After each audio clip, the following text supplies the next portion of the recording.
Every kid grows up with dreams, and every dream has its obstacles along the way. When Hurricane Helene hit my hometown a year ago, the damage was terrible, but I knew we would recover. Like when I bounce back from an injury, I always tell myself, the comeback will be greater than the setback.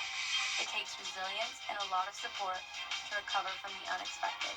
And Georgia Power is here for you, in the good times and the bad, so you can get back to following your dreams.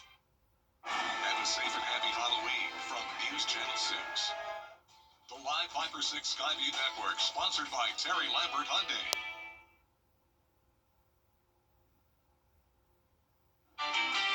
Right now at noon, the clock is ticking before millions of Americans will be unable to buy food.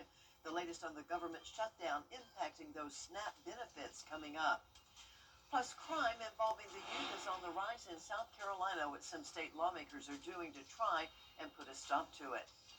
And happy Halloween. We'll tell you where you can fill up those treat bags and some safety tips as you go door to door. Your News at Noon starts right now.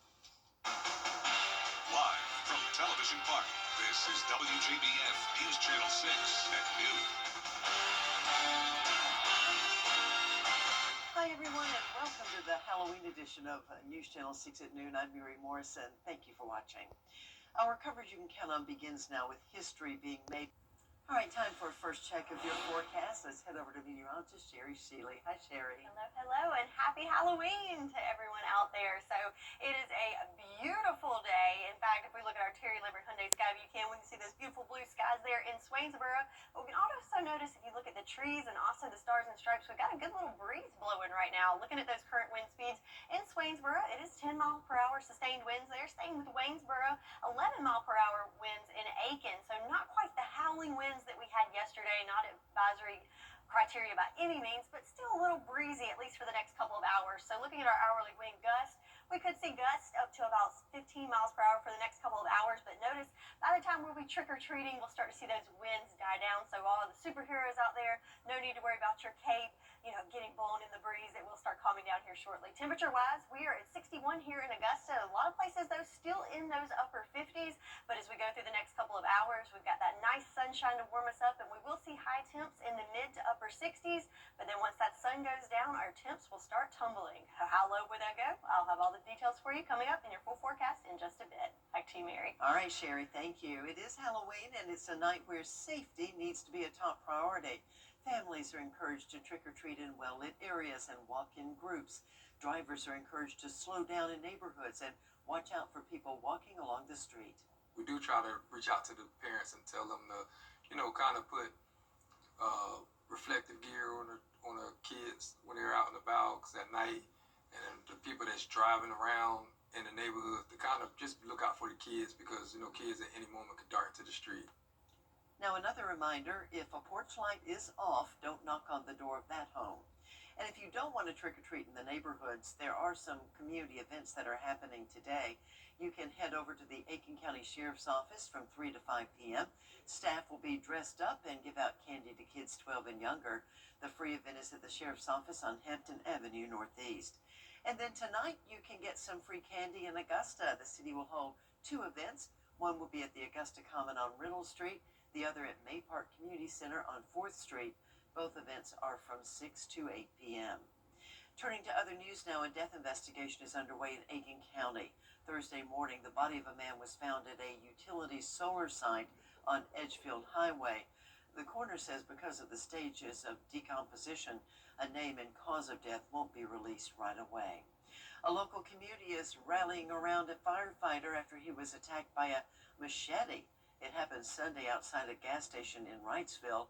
A man attacked Chad Wumbles while he was talking to his friend, who happened to be a police officer. The officer is on paid administrative leave after he shot and killed the suspect.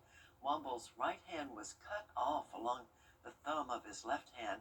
The Louisville Fire Department is holding a fundraiser next Wednesday for him. A GoFundMe has also been set up. You can find that link at WJBF.com.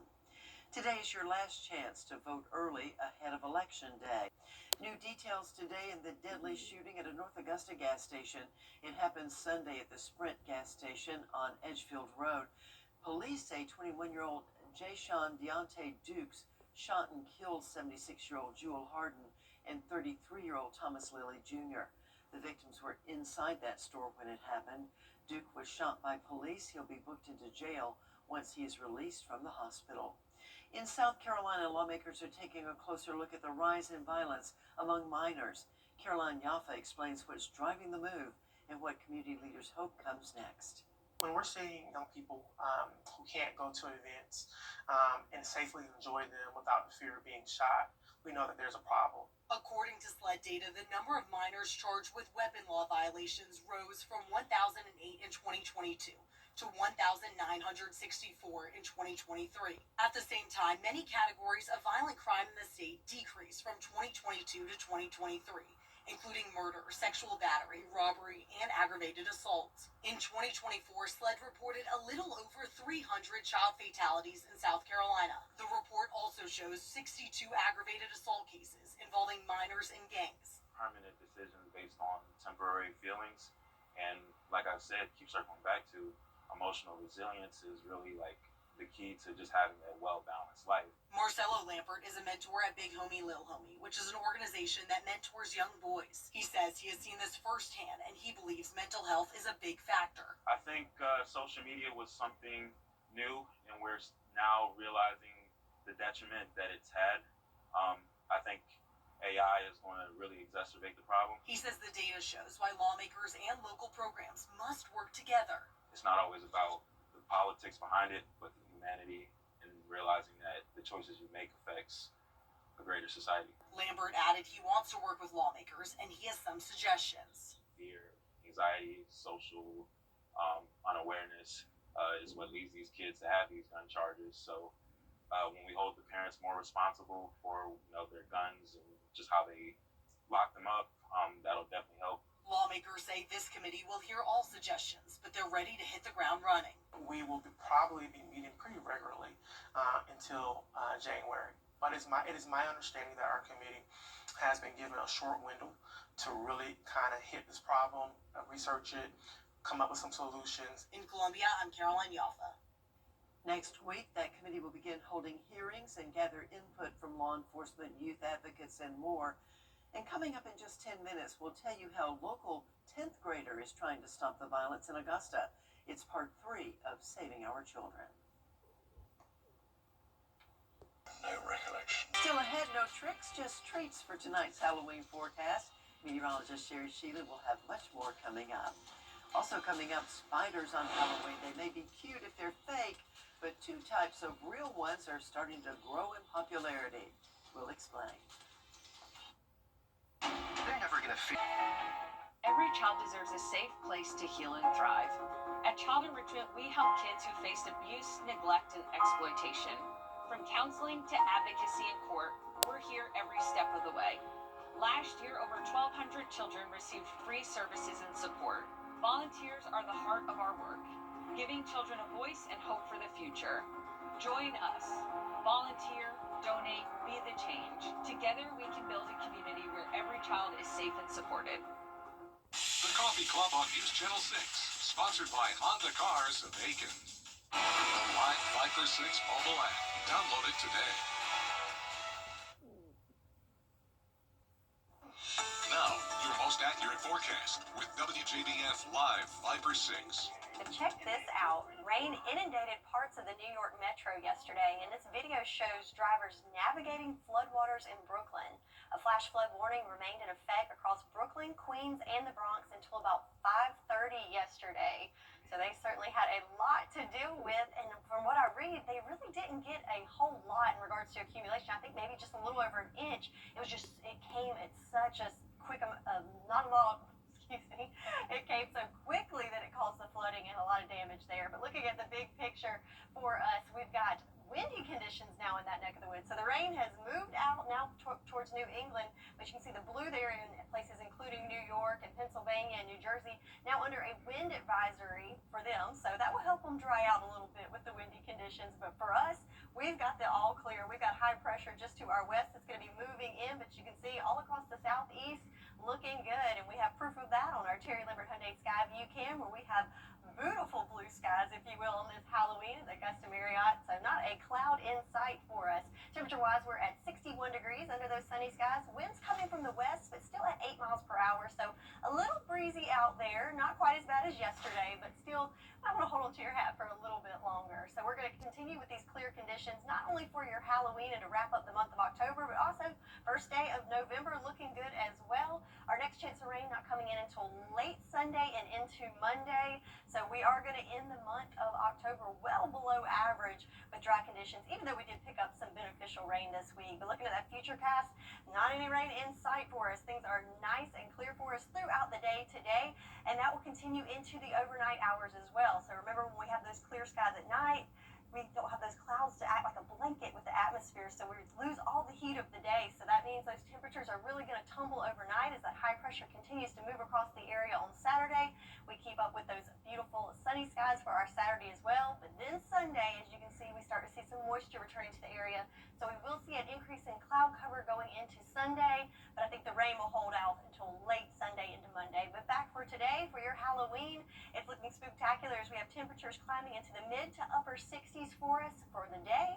And then for trick-or-treating tonight, looking good. As long as the sun's out, we're pretty mild. But once that sun goes down, those temperatures will start tumbling. We're looking at temps in the 50s around trick-or-treating time. But then once we all hopefully go to bed at late evening into Saturday morning, that's when it's going to get pretty chilly out there. We're looking at temps in the mid-30s. So that does trigger a frost advisory.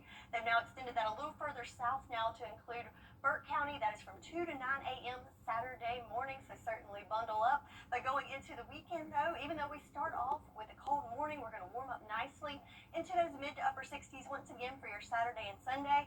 Sunshine on Saturday, but like I said, the clouds are going to start moving in on Sunday. But man, what a beautiful day to wrap up this month of October. Yes, I'll take it. How about you, Mary? I will indeed. Thank you so much, Sherry. Well, the itsy bitsy spider sounds harmless, maybe even cute. That is until that itsy bitsy spider is not so itsy bitsy. Here's ABC's Danny New. This Halloween, there are 2 arachnids growing in population that maybe you should keep tabs on. There we go. She's climbing up my shoulder here. Oh my gosh! First off, the Joro spider, whose 4-inch legs may even scare you over a video call. Here she is here.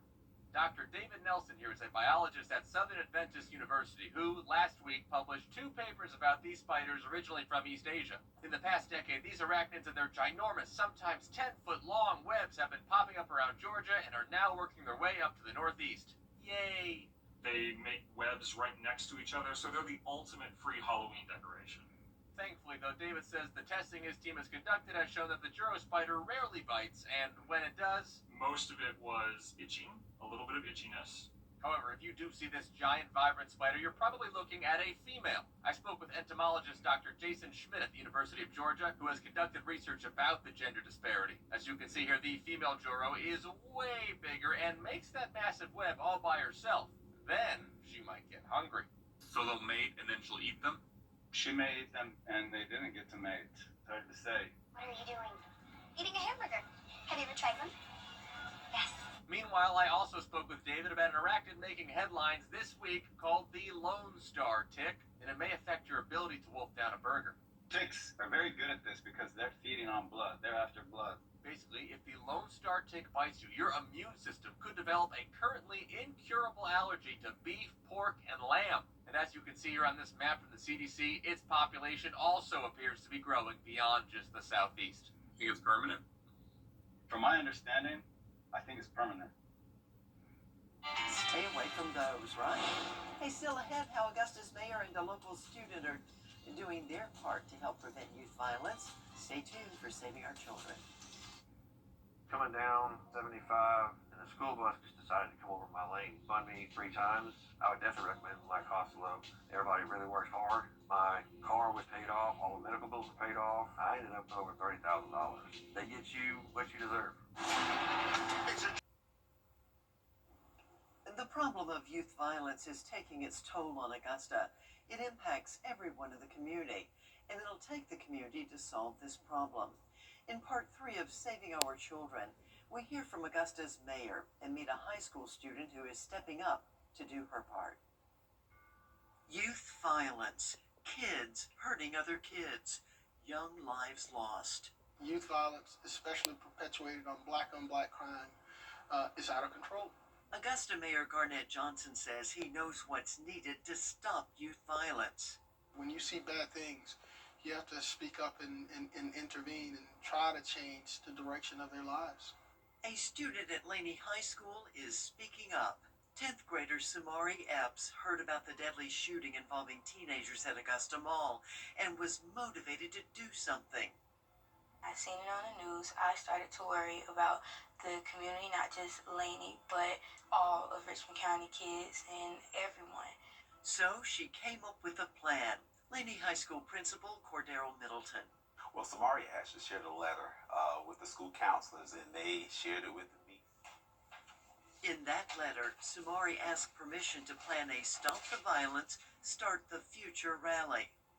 Everybody together at this rally to teach young students or the youth about how to start a career or what college is for, what school is for, to help them all come together and just start their future and not bring violence into it. The letter was shared with the assistant superintendent. He met with Samari and myself and talked about the details and tried to start on the planning phase of what they will look like for here at Laney High School. I asked Samari about her goal for the rally. It will bring some support to the youth and to parents who need it, and bring programs and all types of different support, basically just a lot of support for all the kids, and help them build their career and help them decide where they want to be in life. A goal most would agree is worth the effort. Now, a date for that rally has not yet been set. The school is expected to make an announcement soon. We'll be right back.